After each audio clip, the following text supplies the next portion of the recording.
In Los Angeles in 1937, billionaire Hannon is writing a letter for an employee at a hotel. In this letter he confesses he's made a very dangerous discovery that will very likely get him killed. When he's done, he goes to the ballroom and gives the letter to bartender Ashton, saying someone called Douglas will come to pick it up later. After Hannon goes home, Ashton opens the envelope to read the letter, which leaves him quite disturbed. Moments later Hannon makes it home and gets in bed with his wife.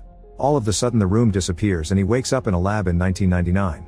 It turns out the 1937 city and all the people in it are part of a virtual reality simulator developed by Hannon's company. He leaves the lab to go to his favorite bar, where he has some drinks and takes his medicine while some creepy men watch. Then he uses the payphone to leave a message for Douglas on the answering machine. The call is interrupted by a mysterious person appearing at the back door who Hannon is surprised to see and follows to a dark alley. When he's about to share his discovery, the stranger takes out a knife to stab him, instantly killing him. The next morning Hannon's protege Douglas plays the messages on his machine before going to his bathroom, where he's horrified to find blood on the sink and a blood-stained shirt in his trash can. One of the messages is from the police, telling him to urgently go to the police station. Douglas doesn't hear the other messages and immediately rushes to the station where he meets Detective McBain, who shows him a dead body. A devastated Douglas confirms that's Hannon and answers McBain's questions, explaining he worked for Hannon for 6 years but they also were close friends. Then McBain and Douglas go to Hannon's office. The detective wants to know about the company's projects but Douglas only explains they work on computer software, the rest it's confidential information. At that moment they notice a woman named Jane in another room and Douglas is surprised to hear her say she's Hannon's daughter because his boss never mentioned having kids. He also has the feeling he's seen her before. While McBain takes Jane aside for questioning, Douglas visits the 13th floor. Here he visits a programmer named Whitney, who is grieving for Hannon. He tells him about the simulation they've been working on and how Hannon has been constantly visiting that version of Los Angeles even though they still needed months of work for the first trial. When Douglas asks him if he knew about Jane's existence, Whitney answers he didn't. Then Douglas returns to the lobby and sees Jane leaving in a cab. He's suspicious of her and asks the receptionist where she's staying to follow her. Afterward McBain interrogates Whitney about the company's research. Whitney explains their virtual reality is filled with simulated self-learning people who are unaware that they're computer programs and that their choice to simulate Los Angeles in 1937 was because Hannon wanted to revisit his younger days. At the hotel Douglas finds Jane and confronts her in the lobby, asking her about her last conversation with Hannon. Jane explains she lived in France and a few days ago her father asked her to come to the USA to help him shut down the company. Then Jane meets with Hannon's lawyer to discuss her father's will only to learn that Hannon made a last-minute change and the company will be going to Douglas. At the same time McBain gives this same news to Douglas, who is as shocked and confused as Jane. This change now makes Douglas a suspect. Douglas says that on the day of the murder he didn't talk to Hannon, causing McBain to explain that Hannon's calling card was used right before he died. At home Douglas hears the rest of the messages in his machine and finally finds Hannon telling him about the letter he hid in the simulation. Hannon said he found something amazing but the recording ends when he asks the mysterious person, "How did you find me?" Douglas immediately rushes to the office and after searching for Hannon's information on the computer, he asks Whitney to connect him. Whitney at first refuses and explains how dangerous it is, but Douglas changes his mind by explaining the clues point at him, so either he killed Hannon and forgot or he's being framed. When Whitney says he can only give him an hour, Douglas convinces him to make it 2, which is dangerous. Then Douglas lies down in the simulation chamber and after lots of lights and transferring time, he appears in the virtual reality, having taken over the body of a bank clerk. It feels very strange and Douglas has to run to the bathroom to put himself together. The boss says he looks terrible and gives him the day off. Douglas leaves the building and is amazed by the details of the old Los Angeles, which feels absolutely real. Whitney told him that when Hannon connected to this reality he occupied the body of an antique shop owner in Pasadena, so once he's calmed down Douglas heads there in a cab. Soon Douglas makes it to the store and is shocked to discover that the owner Grierson looks exactly like Hannon. The man doesn't recognize him but he does think Douglas looks familiar. Next Douglas goes to the hotel and asks the dancers for information on Hannon until one of them tells him to see Ashton. Douglas is shocked to see Ashton's face matches Whitney but doesn't comment on it, he just starts asking questions. Ashton explains Hannon is a regular client and he always goes for young girls, which also surprises Douglas. When he asks about the letter, Ashton pretends he doesn't know what he's talking about. Suddenly Douglas starts feeling ill because his time is about to run out, so he runs to the bathroom as his body starts having a seizure. In just a second Douglas wakes up in the lab still feeling sick while in the simulation. Ashton notices that the body that Douglas used doesn't know where he is or how he got there. In the lab, Whitney helps Douglas calm down and scolds him for choosing 2 hours, however his mood improves when Douglas tells him how good and real the virtual reality is. Unfortunately he gets upset again when he hears that Hannon has been using this virtual reality to get it done with girls. The conversation is interrupted when a guard announces someone is asking for Douglas in the lobby. Douglas goes down and meets Tom, who explains he saw Hannon in the bar the other night. He also asks to speak privately, so Douglas takes him to the parking lot. After asking for money, Tom begins beating Douglas up while accusing him of taking Hannon.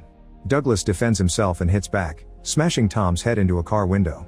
Tom calls Douglas crazy and part of America's Most Wanted before running away. Sometime later Douglas calls Jane and invites her to dinner. He tells her about the message that Hannon left him, yet he can't remember if he saw or talked to Hannon on the day of his death. Jane advises Douglas to tell everything to the police and stay away from the simulation, which may be causing the memory problems. Douglas thinks he met Jane before but she refuses to talk about her past. She asks Douglas to dance and finally admits she thinks she knows him too. After explaining that déjà vu may be a sign of love at first sight, Jane and Douglas share a kiss. That night the cops come to Douglas' apartment to arrest him as the main suspect in Hannon's case.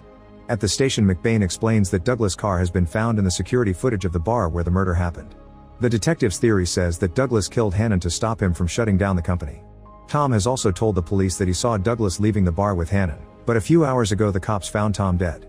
Douglas spends the night in jail but in the morning, Jane bails him out by presenting an alibi in his favor. Determined to find the truth, Douglas goes to the lab and logs into the simulation, setting the timer for 2 hours again.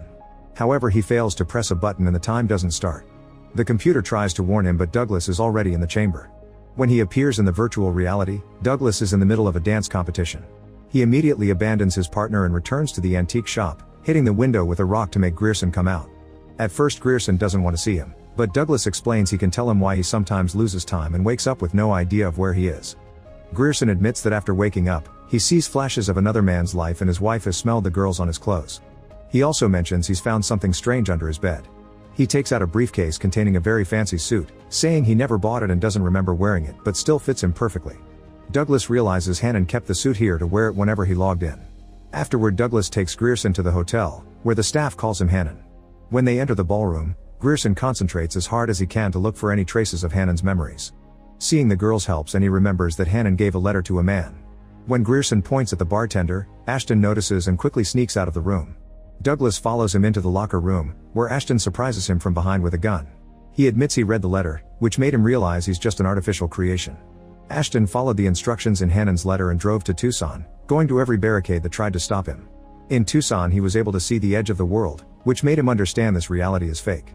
He wants to know why Hannon and Douglas mess with people's minds and asks Douglas to show him what is truly real. Laughing like a maniac, Ashton shoots Douglas in the shoulder and the leg. When he gets ready to shoot him in the head, Douglas punches him and runs away. A chase ensues as Ashton continues to fire randomly and Douglas wonders why the simulation hasn't ended yet. Ashton follows a trail of blood into the swimming pool and Douglas catches him by surprise to start beating him up. He takes Ashton's gun and puts it in his mouth while asking where's the letter, so Ashton hands it to him. However, it's bait to grab him again and start smashing Douglas against a column.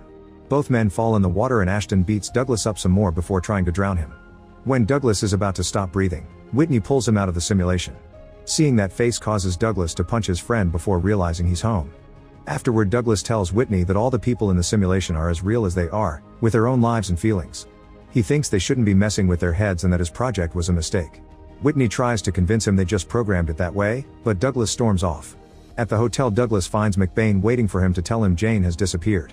After doing lots of research, McBain has confirmed that Hannon didn't have any kids and that there's no woman with Jane's name in the USA or France. Getting worried, Douglas finds the taxi driver who picked up Jane a few days ago and pays him in exchange for information. It turns out Jade took the cab to go to a neighborhood nearby, so Douglas visits that town and asks around until he discovers that the body Jane uses is a cashier at the grocery store. When Douglas walks in she doesn't recognize him but she does admit he looks familiar. With Ashton's story still in his head, Douglas follows the route described in the letter and goes through a few barriers before finding the edge of the world. He's shocked to discover a wall of code and wireframe, which means his reality in 1999 is as fake as the 1937 one. It also means he's not real either. Meanwhile McBain finds the cashier who looks like Jane, but she doesn't recognize him. When McBain makes his officer check her records, he learns that her friends notice she's been going out all night and sleeping all day. At that moment Jane enters that body and sees McBain outside, so she hides and calls Douglas to ask him to meet him at Hannon's office.